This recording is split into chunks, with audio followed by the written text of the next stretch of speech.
नमस्कार, PK Rohila study point YouTube channel पर आप सभी का एक बार फिर से स्वागत। शिक्षा विभाग से जुड़ी नवीनतम अपडेट, पे मैनेजर, शाला दर्पण, कंप्यूटर एवं तकनीक ज्ञान और सभी प्रतियोगी परीक्षाओं की तैयारी के लिए आज इस चैनल को सब्सक्राइब करें।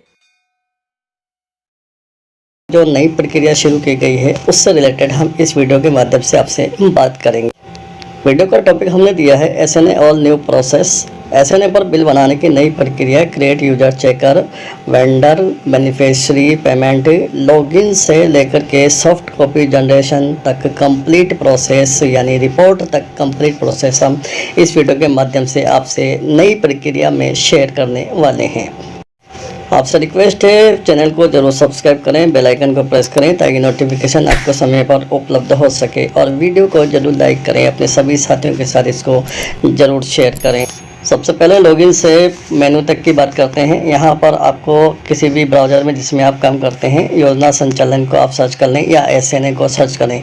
योजना संचालन सर्च करेंगे तो वहाँ पे एसएनए लॉगिन का ऑप्शन आपको मिल जाएगा, उसी पर आपको क्लिक करना है और क्लिक करने के बाद में आपको यहाँ पर लॉगिन प्रोसेस के अंदर यहाँ पर आपको यूज़र आईडी डालना है, पासवर्ड डालना है जो आपको सीबीओ ऑफिस से मिल गया होगा, उसी को आपको यहाँ पर इंसर्ट कर लें। उसके बाद में यहाँ पर कैप्चा इंसर्ट करें और यहाँ ध्यान रखें IA पर क्लिक करना है।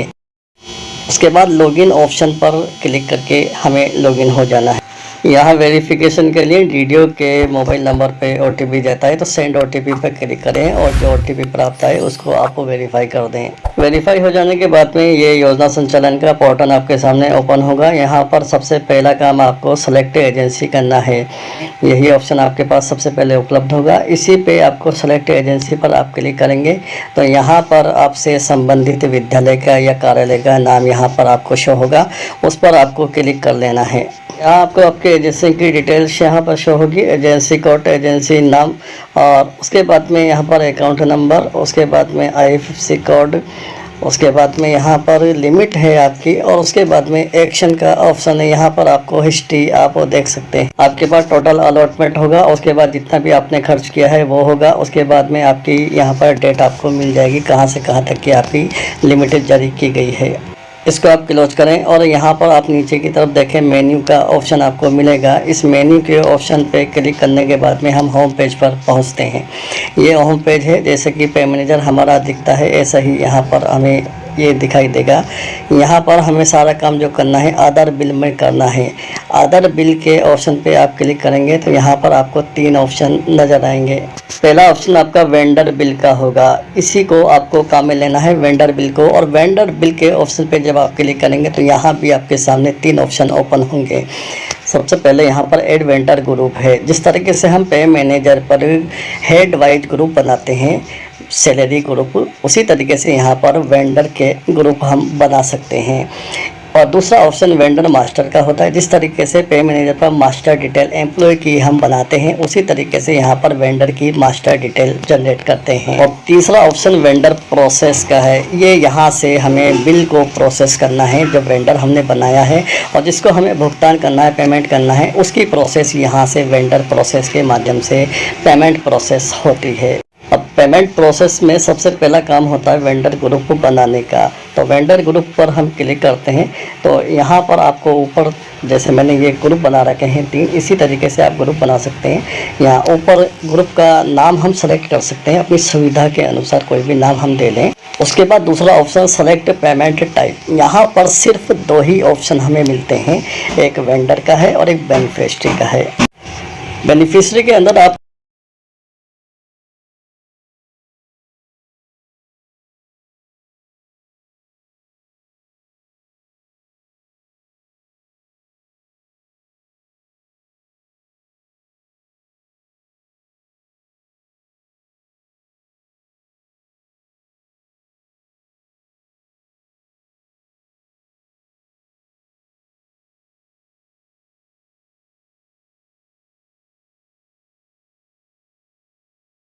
ऑप्शन में से आपको एक सेलेक्ट करना है। उसके बाद में सबमिट पर क्लिक करके यहाँ पर आप अपना ग्रुप बना सकते हैं। उसके बाद में दूसरा काम आपका होता है मास्टर डाटा तैयार करना, यानी जो बेनिफिशियरी या वेंडर हमने बनाए हैं, जिनका ग्रुप बनाया है, उनकी हमें मास्टर डिटेल तैयार करना है। तो दोबारा से आप अदर बिल को क्लिक करें, यहाँ पर वेंडर बिल को क्लिक करें और अब दूसरा ऑप्शन हमें सेलेक्ट करना है वेंडर मास्टर का। जैसे हम वेंडर मास्टर पर क्लिक करेंगे, मास्टर डिटेल का ऑप्शन हमारे सामने ओपन होगा। यहाँ पर ये जो फॉर्म है, इस फॉर्म को हमें फिलअप करना है।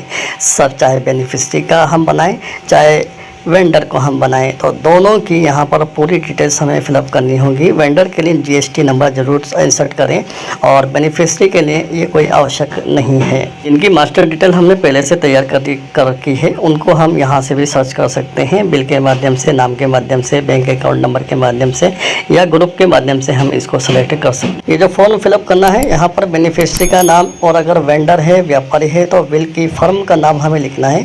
फादर नाम वेंडर के लिए आवश्यक नहीं है, यहाँ पर सिर्फ जो बेनिफिशियरी है उनके लिए फादर का नाम जरूर लिखें। पेमेंट टाइप के ऑप्शन में हम सेलेक्ट करेंगे, यहाँ पर सिर्फ एक ही ऑप्शन ओपन होगा वेंडर वाला, तो आप वेंडर पेमेंट को सेलेक्ट करेंगे और उसके बाद में ग्रुप नेम, जिस ग्रुप के अंदर आपने बेनिफिशियरी और या वेंडर को आपने अभी इससे पहले बनाया है ग्रुप, उसमें रखा है, तो वो आप सेलेक्ट करेंगे। उसके बाद में स्टेट, उसके बाद में वेंडर का डिस्ट्रिक्ट, उसके बाद में IFSC कोड यहाँ पर इंसर्ट करने के बाद में चेक IFSC पर क्लिक करना है ताकि ये चेक हो जाए IFSC कोड। उसके बाद में बैंक अकाउंट नंबर और मोबाइल नंबर, और वेंडर टाइप के अंदर कमर्शियल है तो व्यापारी है तो कमर्शियल, अन्यथा पर्सनल आप सेलेक्ट कर लें। यहाँ पर पैन नंबर इंसर्ट कर दें और एंटर GST नंबर। ये जो वेंडर्स हैं, जो व्यापारी हैं, उन जिनसे हम बिल लेकर के आ रहे हैं, उनका GST नंबर भी हमें यहाँ पर एंटर करना होगा। उसके बाद में सबमिट कर देंगे। जब ये डिटेल आप सबमिट कर देंगे तो ये बैंक से अप्रूव होने में इसमें थोड़ा वक्त लग सकता है, तो आप जब तक अगली प्रोसेस नहीं कर पाएंगे जब तक कि ये मास्टर डिटेल बैंक से वेरीफाई नहीं हो जाती या SNA से वेरीफाई नहीं हो जाती। एक वेंडर की डिटेल मास्टर वेरीफाई होने के बाद ही आप दूसरी डिटेल इंसर्ट कर पाएंगे और उसी के बाद में उसका बिल प्रोसेस कर पाएंगे। एक व्यापारी की डिटेल बिना अप्रूव हुए आप दूसरे व्यापारी की डिटेल इंसर्ट करेंगे तो यहाँ पर आपके सामने मैसेज शो हो जाएगा, same vendor entry is not allowed until the previous vendor is not verified by PFMS। यानी PFMS से अप्रूव हुए बगैर आप अगली मास्टर डाटा तैयार नहीं कर सकते। अब चलते हैं बिल प्रोसेस या पेमेंट प्रोसेस पर। सबसे पहले बिल प्रोसेस करने के लिए बिल नंबर हमें जनरेट करना होगा। जैसे पे मैनेजर पर बिल बनाने के लिए सबसे पहले बिल नंबर अलोकेशन करते हैं, तो बिल नंबर अलोकेशन हमें करना होगा। तो यहाँ बिल अलोकेशन को सिलेक्ट करें, उसके बाद में सेलेक्ट ऑप्शन पर भी बिल अलोकेशन को हमें सेलेक्ट करना है और यहाँ पर हमें वेंडर पेमेंट को सेलेक्ट करना है। पेमेंट टाइप के अंदर वेंडर पेमेंट ही हमें सेलेक्ट करना होगा और सब टाइप को आप कोई ऑप्शन नहीं है यहाँ पर, आप सिर्फ ब्लैंक इसको छोड़ दें। उसके बाद में डेट को ज़रूर सेलेक्ट करें, डेट को सेलेक्ट नहीं करेंगे तो ये आपके सामने मैसेज एरर का शो हो जाएगा। उसके बाद में बिल सेलेक्ट कर लें। स्किल नेम में समग्र शिक्षा राजस्थान सिर्फ एक ही ऑप्शन आपको मिलेगा। उसके बाद में सबमिट पर आप क्लिक करें। जब आप सबमिट पर क्लिक करेंगे तो बिल डिटेल एडेड सक्सेसफुली का आपके सामने मैसेज आ जाएगा और उसके बाद में अब आप में बिल को प्रोसेस करना है तो अदर बिल के ऑप्शन में वापस जाते हैं और वेंडर बिल के ऑप्शन को दोबारा से क्लिक करते हैं और यहाँ पर लास्ट वाला ऑप्शन हम चुनते हैं वेंडर प्रोसेस। वेंडर प्रोसेस के माध्यम से पेमेंट प्रोसेस करते हैं। यहाँ पर बिल को हम सेलेक्ट कर लें और उसके बाद में बिल नंबर को हम सेलेक्ट करें। बिल नंबर सेलेक्ट करने के बाद में यहाँ पर हमें सेंसन डेट, हमें सेंसन नंबर और सेंसन डेट हमें यहाँ पर इंसर्ट करना है। हम ये एक ऑर्डर तैयार करके रखें अपने ऑफिशियली, सेंसन ऑर्डर नंबर और सेंसन डेट यहाँ पर इंसर्ट करने के बाद में यहाँ बैंक अकाउंट नंबर इंसर्ट करके हम जिनको पेमेंट करना है, वेंडर हो चाहे बेनिफिशियरी है, उनको हम सर्च कर लें। तो जब सर्च कर दें उसके बाद में उसको सेलेक्ट कर लें तो यहाँ पर उनकी डिटेल्स हमारे सामने होगी और यहाँ पर हमें सिर्फ अमाउंट इंसर्ट करना है और हमारा ऑर्डर नंबर यहाँ पर इंसर्ट करना है। उसके बाद में सबमिट पर क्लिक कर दें। सबमिट पर क्लिक करने के बाद में ये डाटा सेव्ड सक्सेसफुली हो गया हमारा। उसके बाद में ओके पर क्लिक करके इसको बंद करें और यहाँ से आप देखें ये डिटेल आपके नीचे की तरफ शो होगी, यहाँ से आप डिलीट कर सकते हैं। और एड डिडक्शन, अगर डिडक्शन करना हो GST या इनकम टैक्स से तो यहाँ से कर सकते हैं।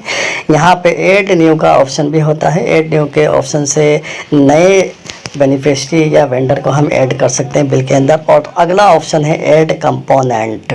यहाँ से हमें जिस फंड से, जिस मद से हमें पेमेंट करना है उसको सेलेक्ट करना है। तो ऐड कंपोनेंट ये महत्वपूर्ण ऑप्शन है, इस पे हमें क्लिक करके कंपोनेंट के अंदर हमें जो बिल की राशि है उसको इंसर्ट करके सेव करना है। तो यहाँ से हम कंपोनेंट को सेलेक्ट कर, यानी जो बिल का कंपोनेंट है उसके सामने हम बिल की राशि को अंकित करें। उसके सामने नीचे की तरफ आपको सबमिट का ऑप्शन मिलेगा। सबमिट के ऑप्शन पे आप क्लिक करेंगे तो कंपोनेंट ऐड का सक्सेसफुली का मैसेज आपके सामने शो होगा। अब ये बिल तैयार हो चुका है, इसको हमें फॉरवर्ड करना है। यहाँ से एसएनए के माध्यम से प्रोसेस को चेंज किया गया है। पहले ये यहीं से एसएनए फॉरवर्ड हो जाता था, लेकिन अब एसएनए के द्वारा प्रोसेस यहाँ से बिल फॉरवर्ड का चेंज किया गया है। तो आपको सिस्टम एडमिन के अंदर दो ऑप्शन मिलेंगे, चेंज पासवर्ड का और क्रिएट यूजर का। तो क्रिएट यूजर पे जाकर के यूजर को आपको क्रिएट करना है, इसी के माध्यम से बिल फॉरवर्ड होगा। ये सिर्फ मोबाइल नंबर इंसर्ट करें और सबमिट कर दें तो यहाँ पर आपको यूजर की आईडी यहाँ पर तैयार हो जाएगी। लॉगिन नेम में ये जो आईडी लिखी हुई है, जो नंबर लिखे हुए हैं, इनको आप नोट कर लें, इसी के माध्यम से आप लॉगिन कर पाएंगे। जो लेखा प्रभारी हैं, कार्यालय प्रभारी हैं, उन्हीं को आप यूजर बनाएं तो ज़्यादा बेहतर रहेगा, ताकि वो इसकी मॉनिटरिंग करते रहें। किसी दूसरे डिवाइस में या नई टैब में आप दोबारा से एसएनए को लॉगिन करें। यहाँ पर यूजर आईडी जो आपने जनरेट की है वो यूजर आईडी डालें, उसके बाद में पासवर्ड इंसर्ट करना है। इसके पासवर्ड निक 1 2 3 एन बड़ा होता है कैपिटल में और निक 1 2 3 होता है, और यहाँ पर DA को सेलेक्ट करना है। उसके बाद में लॉगिन पर क्लिक करना है। यहाँ सेंड OTP पे क्लिक करना है। सेंड OTP के माध्यम से जो OTP प्राप्त हो उस OTP को वेरीफाई करना है। जब आप वेरीफाई कर लेंगे तो एसएनए के ये यूजर पोर्टल आपके सामने ओपन होगा, जहाँ पर यूजर की डिटेल्स आपको उपलब्ध होगी। यहाँ से यूजर के लिए सिर्फ एक ही काम है, बिल फॉरवर्ड करने का, दूसरा कोई काम यूजर का नहीं है। तो यहाँ पर ऑथोराइजेशन में बिल फॉरवर्ड का ऑप्शन आपको मिल जाएगा, उस पर आप क्लिक करेंगे तो OTP वेरिफिकेशन यहाँ पर दोबारा से जनरेट OTP करें और OTP प्राप्त करने के बाद में वेरीफाई करें।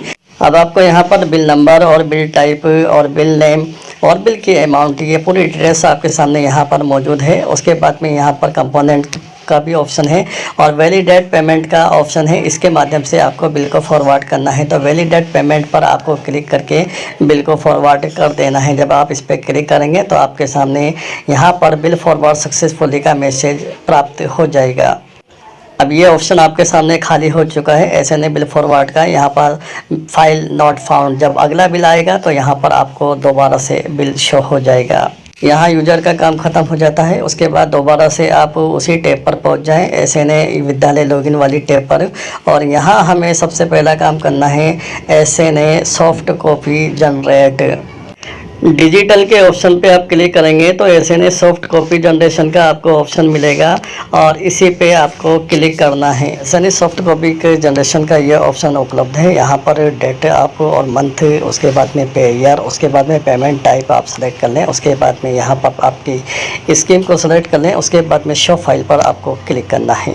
जैसे आप शो फाइल पर क्लिक करेंगे आपका बिल यहाँ पर मौजूद होगा और इस यहाँ पर जो चेक बॉक्स है, इस चेक बॉक्स पे आप क्लिक करें। उसके बाद जनरेट सॉफ्ट कॉपी पर आप क्लिक करें।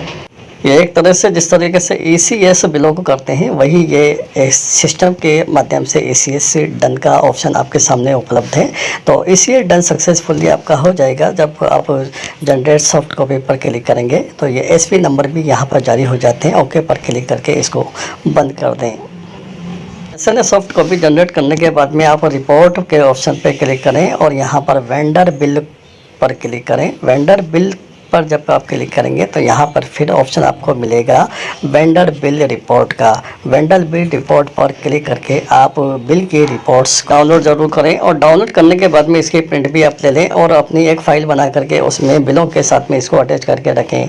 यहाँ पर आप बिल नाम और बिल नंबर सेलेक्ट करें। उसके बाद में इनर और आउटर को सेलेक्ट करके उसको डाउनलोड पर आप क्लिक करें। सबमिट पर क्लिक करेंगे तो ये डाउनलोड आपके सामने ओपन इसको कर लें और ओपन करने के बाद में ये आप बिल को चेक कर सकते हैं। अगर कोई डिडक्शन किया है तो वहाँ से आप शेड्यूल को भी डाउनलोड कर सकते हैं, अन्यथा इसकी आवश्यकता नहीं है। बिल का पूरा प्रोसेस यहाँ पे कंप्लीट हो जाता है। अब आप इसका स्टेटस भी चेक कर सकते हैं। स्टेटस चेक करने के लिए आपको ऑथोराइजेशन में जाना है। ऑथोराइजेशन में आपको व्यू बिल स्टेटस का ऑप्शन आपको मिलेगा। इस पर आपको क्लिक करके स्टेटस भी देख सकते हैं आप सभी बिलों का। तो व्यू बिल स्टेटस पे क्लिक करते हैं और यहाँ पर सबसे पहले मंथ को सेलेक्ट करना है, उसके बाद में ईयर को सेलेक्ट करना है और उसके बाद में यहाँ पर सेलेक्ट बिल टाइप में वेंडर पेमेंट जिसका जो भी बिल है हमारा, और यहाँ पर हमारे सामने स्टेटस उपलब्ध होता है। जैसे हम सैलरी बिल के स्टेटस या पे मैनेजर पर अन्य बिल के स्टेटस चेक करते हैं, उसी तरीके से आप यहाँ स्टेटस चेक कर सकते हैं। तो नई प्रोसेस के साथ में टोटली प्रोसेस हमने आपके सामने शेयर की है। उम्मीद है आपको ये पसंद आया होगा। आप अपने साथियों को ज़रूर शेयर करें और वीडियो को ज़रूर लाइक करें, चैनल को सब्सक्राइब करें।